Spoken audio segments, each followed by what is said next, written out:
Assalamualaikum warahmatullahi wabarakatuh. Bagaimana nih kabarnya? Semoga senantiasa dalam lindungan Allah Subhanahu wa Ta'ala.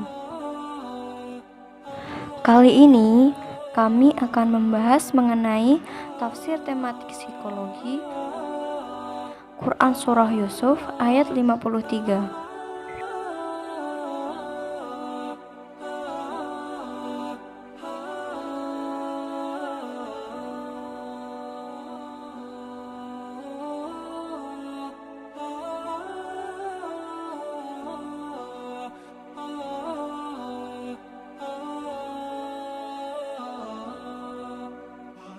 Simak dulu yuk bunyi Quran Surah Yusuf ayat 53. Bismillahirrahmanirrahim.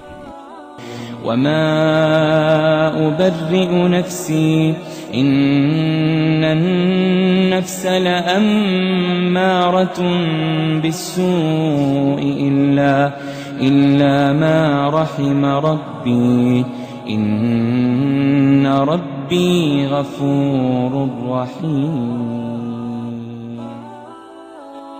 Yang artinya, dan aku tidak menyatakan diriku bebas dari kesalahan, karena sesungguhnya nafsu itu selalu mendorong kepada kejahatan, kecuali nafsu yang diberi rahmat oleh Tuhanku.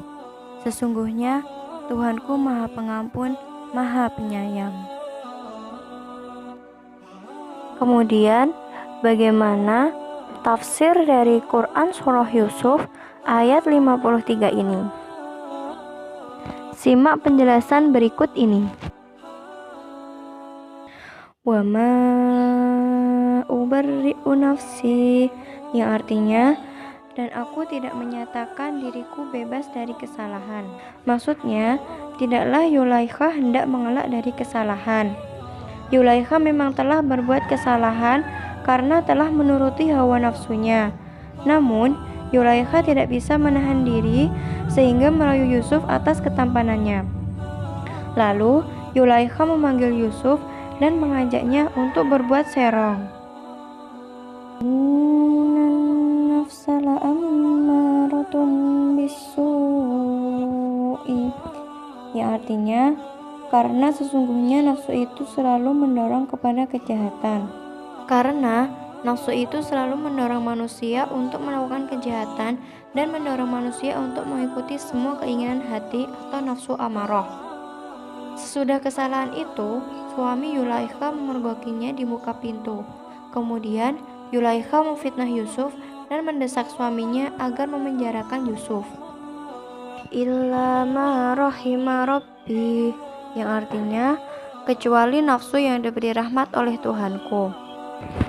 Hanya orang-orang yang dikasihi Allah yang diberi petunjuk dan hidayat. Orang yang semacam itulah yang terlepas dari rangsangan hawa nafsunya.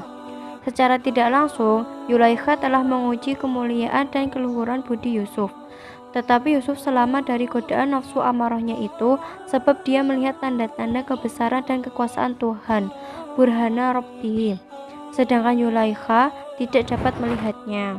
Inna Rabbi ghafurur rahim, yang artinya, sesungguhnya Tuhanku Maha Pengampun lagi Maha Kekal rahmatnya.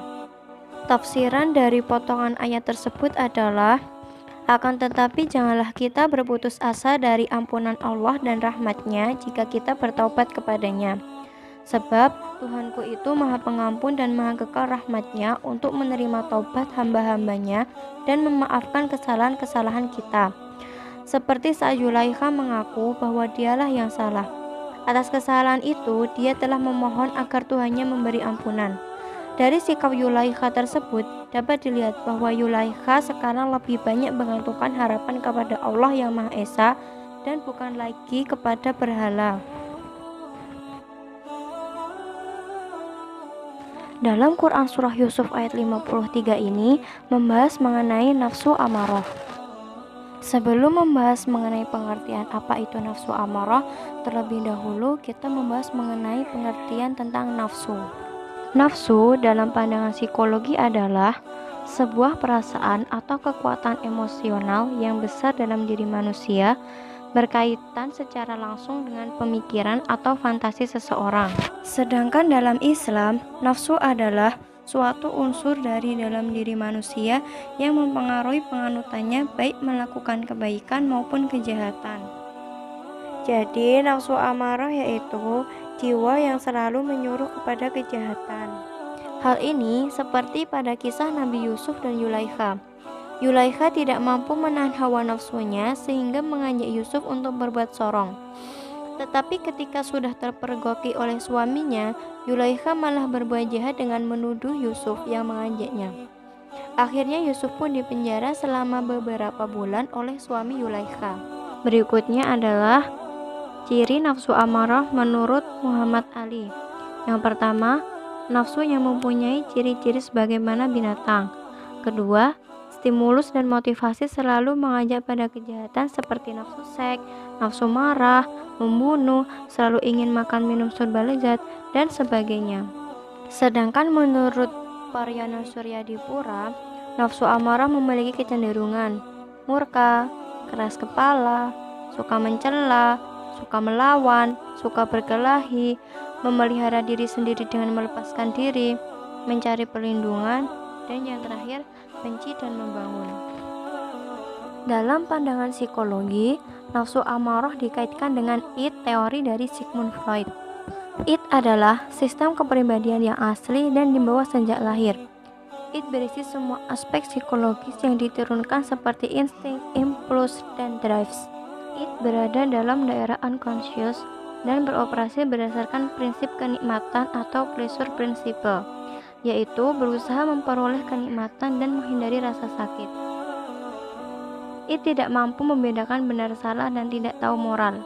Karena id berada dalam daerah unconscious, maka hal ini jelas bahwa dorongan bawah sadar didominasi oleh nafsu sebagai dorongan yang terendah, yaitu dorongan hayawaniyah. Hal itu lebih tepat bila disamakan dengan istilah syahwat yang konotasinya lebih mengarah pada nafsu seks. Maka dapat juga diartikan bahwa id adalah keseluruhan bagian bawah sadar jiwa dan melambangkan dorongan instinktif dari seks dan agresif. Insting seksual mendorong manusia dan hewan untuk mengejar dan mendapatkan kepuasan secara biologis. Berikut ini beberapa persamaan antara id dan nafsu amarah. Di antaranya, 1. Baik id ataupun nafsu amarah sama-sama unsur jiwa rendah dari jiwa manusia yang hanya didasari pada kepuasan sesaat saja. 2. Sama-sama bersifat irasional, ingin menang sendiri, dan merupakan tempat di mana segala macam kejelekan dan kejahatan dalam diri manusia. 3. Semuanya sama-sama ada konflik dengan unsur jiwa yang lain dalam usaha untuk memenuhi tuntutannya. Jika id itu berbenturan dengan superego, maka nafsu amarah bertentangan dengan nurani. 4. Sama-sama menjadikan manusia mirip dengan binatang jika mereka dalam penguasaannya. Yang kelima, sama-sama terletak di bawah dalam struktur manusia. Dampak nafsu amarah diantaranya: pertama, akan membawa manusia kepada kehinaan. Kedua, selalu mendorong tuanya untuk melakukan perbuatan-perbuatan maksiat. Ketiga, menjadikan perbuatan maksiat sebagai sesuatu yang dicintai oleh pelakunya. Sedangkan dampak negatif dari memenuhi syahwat diantaranya adalah: 1. Hilangnya rasa malu terhadap Tuhan dan manusia. 2. Menggiring kepada kejahatan dan menjaga kebaikan. Yang ketiga, menggiring kepada kesesatan. Berikut cara mengendalikan nafsu amarah menurut Al-Ghazali. 1. Menjaga kebutuhan biologis.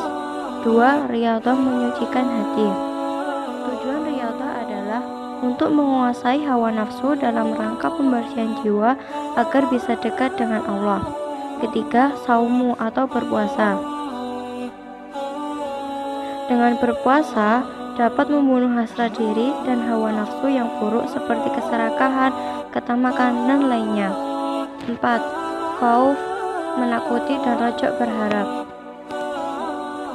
Keharusan memiliki rasa khauf didasari atas dua hal. A. Sebab nafsu senantiasa mengajak pada kejahatan. kecenderungannya kepada hal-hal yang menjerumuskan ke dalam neraka. B. Agar tidak ujub atau membanggakan dengan sombong akan ketaatan dan amal soleh. Yang terakhir atau yang kelima yaitu zikrullah atau mengingat Allah. Orang yang takut kepada Allah selalu berusaha mencegah lidahnya dari berbohong, menggunjing, mengadu domba, membual, dan mengobrol perkataan yang tidak berguna.